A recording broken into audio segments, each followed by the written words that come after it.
All right, this is Derek with 100 Interviews. We are still at the 140 Character Conference, but we have an opportunity with Callie Kimball. Her Twitter name is a little unique. It's Callidrome, spelled C-A-L-I-D-R-O-U-D-R-O. I have to look at it. I know, I picked a complicated one. Yes, D-R-O-M-E.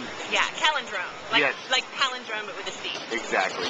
How are you doing, Callie? I'm doing really great. That was a great introduction. That was just like... That wasn't so smooth. Yes. So Thank smooth. You. Thank you. That's why we do it. That's how we roll here. Right. So, no retakes. you are actually in social media for NBC. Yes. And you are also a playwright, which is very interesting. Yes, and I feel really lucky because I actually moved to New York City at the end of last year, and this is the first time that I've had a job that sort of incorporates everything that I love, because I've been blogging since 2002, and social media has actually been a big part of my playwriting career because my very first full-length play was based on my blog. So, it's just sort of I've always up to now sort of kept the world separate, like, oh, I blog. You choose who to tell that to, right? You don't tell those different groups what you do, because God forbid they might talk to each other. Right. This is the first time that I've had a job where the fact that I'm a blogger is, like, okay and cool, and the fact that Twitter is awesome. You're one of the cool kids now. Yeah, I actually taught my boss about Twitter. I probably shouldn't say that, but he was like, what's Twitter? And I kept trying to be like, you just tell people, like, what you're doing. Yeah, and he's like, oh, that's lame. And, and I tried the celebrity angle. I was like, David Lynch is on Twitter, and he was like, no, he's not. It's not real. I was like, yes, it is. It's the real David Lynch. It's the real David Lynch, right? And I think it was when Carl Rove DM'd me that my boss was like, wait a minute, what is this? This is real. Yeah, so he has an account now, but he has no avatar, and he, like, never tweets. But he's like, he's curious now, So are you the only one in social media for NBC, or is there other people that are... No. There are gobs of people. Outside of celebrities, is there anyone that's a formal, on staff, I guess? We have Craig Engler at Sci-Fi. We have so many different properties at NBC Universal.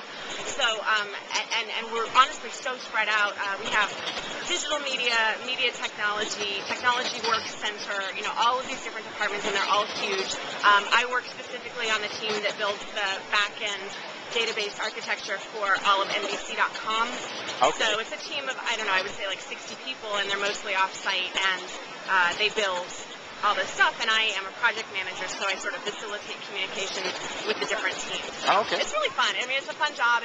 No, it sounds very interesting. Yeah. It's really interesting when you see larger, brand names, I guess, getting into the space, but not just going, okay, now we have a Twitter account. Yeah. We'll basically spam everybody about what we do. Right. Our new show is going to be here at 8 o'clock. Yeah. Go see it.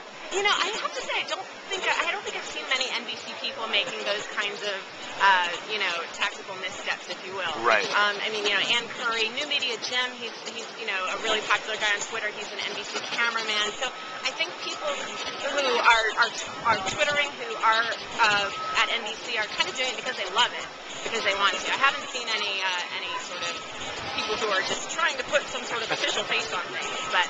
So you're also a playwright. Do you have anything that has been off Broadway or on Broadway? Or that's actually an exciting question. I actually had, this is kind of fun, a couple years ago, I had a couple of plays done at the Brick Theater out in Brooklyn, and it was a 1-minute play festival.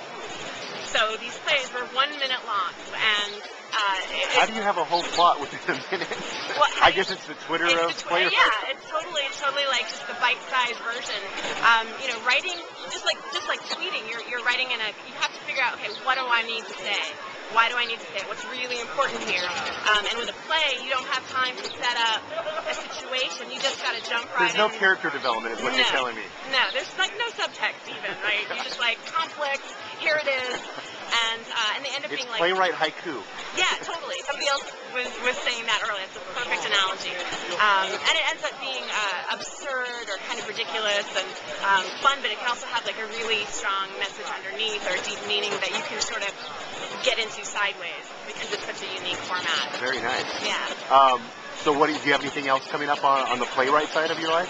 I do. I'm really lucky because I've been writing plays, I guess, for about 4 years now. And the there's always been something in the pipeline, which is really motivating because I don't think I'd ever get anything done if I didn't have a deadline. And I just had a reading in Washington, D.C. Of a new play that I really love. And then at the D.C. Fringe Festival, which starts next month, I have a play in that's being produced with a wonderful cast, and I'm really stoked. We start rehearsals next week. And then I'm supposed to, I'm saying this in quotes because until I see the official performance times, I'm supposed to have a short play done in Belfast over the summer. Oh, wow. Which I'm really excited about. Because you are international now. I know. I can actually put that somewhere. International playwright. Yeah, right? For whatever that's worth. But that's really exciting to me because I very much, one of the reasons I moved to New York is that I do want to explore working in other countries, and I feel like being based in New York is a little bit maybe going to facilitate that. Right, it's a little bit more of a conduit to get to those other. Yeah, I think so. I hope so. So with the 140 Character Conference, what do you think that you, as Callie, have learned from this conference, and what will you take away with it, once you go back to your quote-unquote normal job? Yeah, it's so great meeting people in 3D. It's kind of mind-blowing.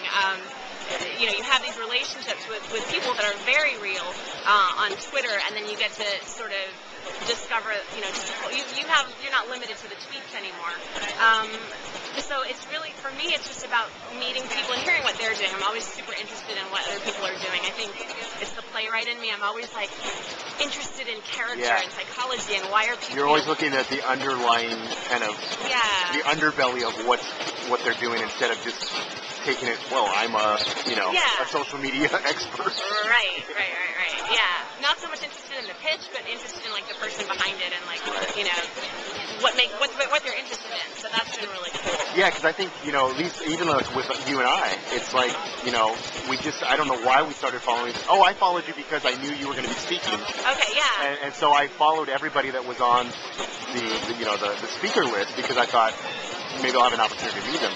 But now, at least from you and I have context of who you are, a little deeper understanding of what you're trying to accomplish in your life, and hopefully, kind of vice versa. So hopefully it'll take the relationships a little bit deeper moving forward. Definitely. I mean, social media is, in all its forms, not just Twitter, is such a great connector. I mean, believe it or not, I used to be hugely shy. And really? Yeah, and now I just can't stop talking. That's very nice. But blogging just really opens up, helped me find my voice and helps me, when you're a shy person, social media can be a great way to connect with people in a way that feels safe and comfortable, and you can kind of still grow and benefit from the social aspect of it, and then you get a little bit stronger, and so now it's a natural evolution. I've heard that from more than one person. Matt Collier is the same way. He was very shy and really found it, like he said, found a voice, in a medium that allowed you to, kind of step outside of that shyness and really kind of get the word out. So, well, Kelly, I really appreciate your time today. This has been really fun. I wish you nothing but best of luck with all your playwriting skills. Thank you. And thank you for stopping by with us. Oh, thanks so much, Derek. All righty.